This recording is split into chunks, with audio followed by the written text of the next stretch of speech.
Speaker should be satisfied. ගරු ඔබතුමා අතුරු ප්‍රශ්නේ. ඔබතුමාගේ අතුරු ප්‍රශ්නේ. මෙන්තුවේ අවධානය යොමු කරන්නේ ඔටිසම් රෝගයෙන් පීඩා විඳින දරුවෝ පිළිබඳව. අර්ජුන මන්ත්‍රී ඔබතුමා පොයින්ට් එක මොකද්ද? කතානායකතුමා පොත ගන්නකෝ මම මේ ඉංග්‍රීසි පොත ගන්න ඔබතුමා කියන්නකෝ ඔබතුමා මට අන කරන්න මෙතන ලැහත් තියෙන්න එපා. ඉංග්‍රීසි පොත සතර නැතුව ඉන්න කියන්නකෝ. ඔව්. සතර නැතුව ඉන්න වටාන කරන්න අවශ්‍ය නැහැ. ගරු කතානායකතුමා ගරු සෞඛ්‍ය අමාත්‍යතුමා අනකිරීමට මෙතන බෑ ගරු සෞඛ්‍ය අමාත්‍යතුමා. கௌரவ ரோஹன பண்டார அவர்கள் கௌரவ சபாநாயகர் அவர்களே, இது தொடர்பாக எனக்கு அறிவுறுத்தி இருக்கின்றார்கள். பிரதி போலீஸ் மா அதிபருக்கு தெரிவிக்கப்பட்டிருக்கின்றது. பாராளுமன்றத்திற்கு இதனுடைய பிரதி கொடுக்கப்படவில்லை அல்லது வழங்கப்படவில்லை. ஆக ஒரு உயிர் தொடர்பான அச்சுறுத்தல் இருக்கும் என்று சொன்னால் எழுத்து மூலம் பெற்று தாருங்கள். எங்களுக்கும் செயலாளர் குழாமுக்கும் அந்த அறிக்கை கிடைக்கப்பெறவில்லை. அது கிடைக்கப்பெற்றதும் நடவடிக்கை எடுப்போம். உங்களிடம் கிடைக்கப்பெற்றது எனக்கு சமர்ப்பியுங்கள் என்றுதான் நான் சொல்லுகின்றேன். உங்களுக்கு கிடைக்கப்பெற்ற ஆவணத்தை எனக்கு சமர்ப்பியுங்கள். எதிர்கட்சி தலைவர் அவர்களே, நிலைய கட்டளை என்ன? உங்களுடைய நிலைய கட்டளை விடயம் என்ன? பாயிண்ட் என்ன? சொல்லுங்கள். ஆவணத்தை எனக்கு அனுப்புங்கள்.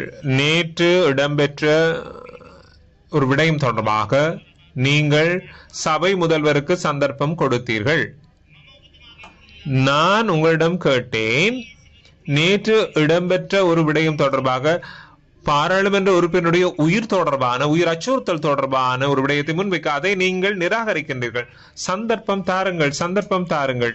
நான் உங்களிடம் ஒரு நிமிடம் தான் கேட்கின்றேன். ஒரு நிமிடம் தான். சரி, கதையுங்கள். உறுப்பினருடைய உயிர் அச்சுறுத்தல் பற்றி எனக்கு கதைக்க உரிமை இல்லையா?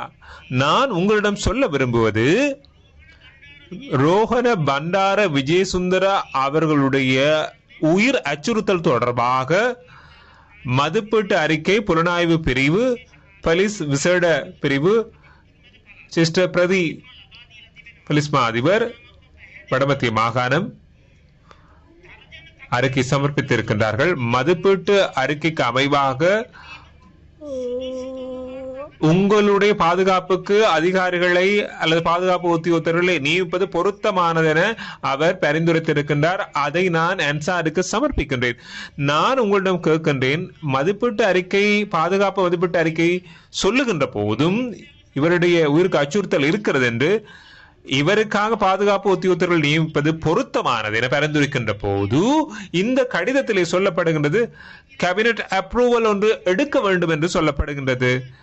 மத்துகமை பிரதேசத்திலே மற்றும் அகலவத்த பிரதேசத்திலே எங்களுடைய உறுப்பினர் ஜகத் வித்தானகே அவர்களுக்கு அச்சுறுத்தல் இருப்பதாக அவருக்கு பாதுகாப்பு பெற்றுக் கொடுத்தீர்கள். நான் அதை பற்றி தேடி பார்க்க வேண்டிய அவசியம் இல்லை. அந்த ஆவணத்தை எனக்கு தாருங்கள். அந்த ஆவணம் எனக்கு கிடைக்கப்பெறவில்லை. எனக்கு இன்னும் கிடைக்கப்பெறவில்லை. நீங்கள் எனக்கு அந்த ஆவணத்தை தாருங்கள். நான் நடவடிக்கை எடுக்கின்றேன்.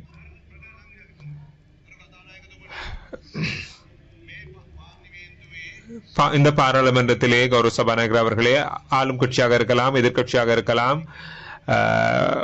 அச்சுறுத்தல் இருக்கும் என்று சொன்னால் உரிய முறைக்கேற்ப எங்களுக்கு அறிய தந்தவுடன் தேவையான பாதுகாப்பினை புலனாய்வு அறிக்கைக்கு அமைவாக பாதுகாப்பை பெற்றுக் கொடுக்க அரசாங்கம் நடவடிக்கை எடுக்கும்.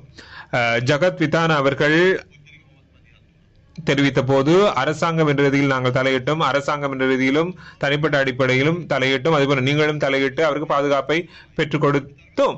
ஆகவே சரியான முறையிலேயே சபாநாயகருக்கு இந்த விடயம் அறிவிக்கப்படவில்லை. அதற்கு ஆலோசனை கொடுக்காமல் பல வருடமாக பாராளுமன்றத்தில் இருந்து கொண்டு எதிர்கட்சி தலைவர் அவர்கள் உறுப்பினருக்கு ஆலோசனை வழங்க வேண்டும். 24 மணித்தியாலங்கள் இருந்துவிட்டு இன்று பாருங்கள், பாராளுமன்றத்தில் கதைத்து டிவியில் போட்டுக் கொள்வதற்கு அல்ல. அவருக்கு பிரச்சனை இருக்கும் என்று சொன்னால் சரியாக சபாநாயகர்கள் சொல்ல வேண்டியது எதிர்கட்சி தலைவருடைய பொறுப்பாகும். அதை நாங்கள் சீரியஸான விடயமாக பார்க்கின்றோம். நீங்கள் பாதுகாப்பு தொடர்பான பிரச்சனைகளை முன்வைக்கின்ற போது அதை நாங்கள் கவனத்தில் எடுக்கின்றோம். 24 மணித்தியாலங்கள் பொறுத்திருந்து விட்டு அதை சரியாக செய்யாமல் உங்களுக்கு புரிகின்றதா பாதுகாப்பின் நிலை என்னவென்று. ஆக பாதுகாப்பு தொடர்பான பிரச்சனை இருக்கும் என்று சொன்னால் எந்த ஒரு உறுப்பினருக்கும் அதை உரிய முறைக்கேற்ப அறிய தாருங்கள். அரசாங்கம் அதற்கு தகுந்த நடவடிக்கைகளை எடுக்கும். கௌரவ உறுப்பினர்கள் ரோஹன பண்டாரா அவர்கள் கடிதம் எனக்கு கிடைக்கப்பெற்றது. நான் நடவடிக்கை எடுக்கின்றேன். கௌரவ சமிந்த விஜயசிறி அவர்கள் பிரதம அமைச்சர் மற்றும் கல்விகள் மற்றும் தொழிற்கல்வி அமைச்சரை கேட்பதற்கு நீங்கள் கேள்வி கேட்கின்றீர்கள். ஒலிவாங்கியை பெற்றுக் கொடுங்கள். பாராளுமன்றத்திலே சம்பளம் பெறாத உறுப்பினர் பற்றிய கேள்வி இரண்டாவது முறை கேட்கின்றேன். 2 வார கால அவகாசம் கோருகின்றேன். உங்களுடைய பாயிண்ட் என்ன? 32(2) அமைவாக ஆகவே அவகாசம் பெறுவது நியாயமானது. அது தொடர்பாக கேள்வி கேட்கலாம். தற்போது பாராளுமன்ற உறுப்பினர்கள் பெயர்கள் பற்றி கேட்கின்றேன். ஊதியம் பெறாத உறுப்பினர்கள் யார் என்று கேட்கின்றேன். 2வது முறையும் அவகாசம் கோரிக்கிறார்கள். என்பிபியினுடைய சம்பளம் பெறாமல் இருப்பது அவர்கள் மாத்திரமே. அதில் எத்தனை பேர் என்று சொல்ல வேண்டும். கௌரவ சபாநாயகர் அவர்களே, பாராளுமன்ற உறுப்பினருடைய ஓய்வூதியத்தையும் நீக்கிய அரசாங்கம். ஆகவே இதற்கு பதில் சொல்வது பெரிய விஷயம் அல்ல. வினா இலக்கம் 3 ஜாரத்னா அவர்கள் சுகாதார மற்றும் வெகுசான ஊடக அமைச்சரை கேட்பதற்கு நான் கேட்கின்றேன். கௌரவ சபாநாயகர் அவர்களே, ஒன்று அவர் முக்கியமான விடயத்தை இந்த சபையின் கவனத்தை கொண்டு வந்தார். மதியுறக்கம் நோயினால் பாதிக்கப்பட்ட பிள்ளைகள் தொடர்பாக கேட்டிருக்கின்றார். புத்தகத்தை எடுங்க சபாநாயகர் அவர்கள். புத்தகத்தை எடுக்க நீங்க எனக்கு கட்டளை எடுக்க தேவையில்லை. கொஞ்சம் சத்தப்படாமல் இருக்க சொல்லுங்கள். எனக்கு கட்டளையிட அவசியம் இல்லை. சத்தம் இல்லாமல் இருக்க சொல்லுங்கள். சுகாதார அமைச்சர் அவர்கள் ஒன்று இந்த நிகழ்ச்சி இன்க்ளூசிவ் ஏர்லி சைல்ட்ஹுட் டெவலப்மெண்ட், அதாவது இந்த திட்டம் ஒருங்கிணைப்பு ஆரம்ப பருவ குழந்தை மேம்பாட்டு திட்டம் என பெயரிடப்பட்டு இருப்பதாக இதற்காக 2025ஆம் ஆண்டில் அமைச்சர் அங்கீகாரம் தேசிய திட்டமிடல் திணைக்களத்தின் அங்கீகாரம் கிடைத்திருக்கின்றது. 2020ஆம் ஆண்டு ஜூலை மாதத்தில் ஒரு முன்னோடி திட்டமாக ஆரம்பித்து 2021ஆம் ஆண்டு முதல் நாடு முழுவதும் தொடங்க திட்டமிடப்பட்டது. அதன்படி இந்த திட்டம் கொழும்பு, கண்டி, கம்பா, களுத்துறை, மட்டக்களப்பு மற்றும் காலி மாவட்டங்களில் செயல்படுகின்றது. 3 தற்போது இருக்கக்கூடிய விசேட நிபுணத்துவ வைத்தியர்கள் பற்றி கேட்கின்றார். வைத்தியசாலைகளிலே பார்க்கின்ற போது மேல் மாகாணத்திலே 16 வைத்தியசாலைகள், தென் மாகாணத்தில் 7 வைத்தியசாலைகள், சப்ரகமானது ஆட்டிசம் பிள்ளைகள் தொடர்பாக கதைக்கின்றோம். தயவு செய்து அமைதியாக இருங்கள். சப்ரகம மாகாணத்திலே 7 வைத்தியசாலைகள், வடமேல் மாகாணத்தில் 7 வைத்தியசாலைகள், வடமத்திய மாகாணத்தில் 2 வைத்தியசாலைகள், மத்திய மாகாணத்திலே 9 வைத்தியசாலைகள், உவ மாகாணத்திலே 2 வைத்தியசாலைகள், கிழக்கு மாகாணத்தில் 3 வைத்தியசாலைகள், வட மாகாணத்திலே 2 வைத்தியசாலைகள், மொத்தமாக 55 வைத்தியசாலைகளே குழந்தை மருத்துவ நிபுணர்கள் கடமையாற்றுகின்றார்கள்.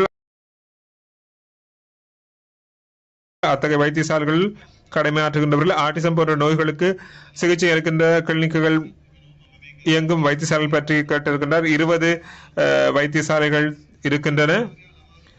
லேடி ரிச்வேசர் ஒரு வைத்தியசாலை, ஓமாகம ஆதார வைத்தியசாலை, மாளிகாவத்தை மாவட்ட வைத்தியசாலை, ஸ்ரீ ஜாவனபுர வைத்தியசாலை, வேறேற கேடியு வைத்தியசாலை, பாணந்துறை ஆதார வைத்தியசாலை, களுத்துறை மகப்பேற்று மற்றும் குழந்தைகள் வைத்தியசாலை, வத்துப்பேட்டுவல ஆதார வைத்தியசாலை, கொழும்பு வடக்கு போதனா வைத்தியசாலை இணைக்கப்பட்ட ஆயத்தி மையம், சிறிமாவு பண்டாரநாயக்க சிறுவர் வைத்தியசாலை, பேராதனி போதனா வைத்தியசாலை, நாவலப்பட்டி ஆதார வைத்தியசாலை, அதேபோன்று கம்பளை ஆதார வைத்தியசாலை, திகன புனர்வாழ் வைத்தியசாலை, காலி தேசிய வைத்தியசாலை முன்னேற்ற மையம், காத்தான்குடி ஆதார வைத்தியசாலை, மட்டக்களப்பு போதனா வைத்தியசாலை, குர்நாகல் போதனா வைத்தியசாலை, அன்றாபுரம் போதனா வைத்தியசாலை, கண்டி போதனா வைத்தியசாலை.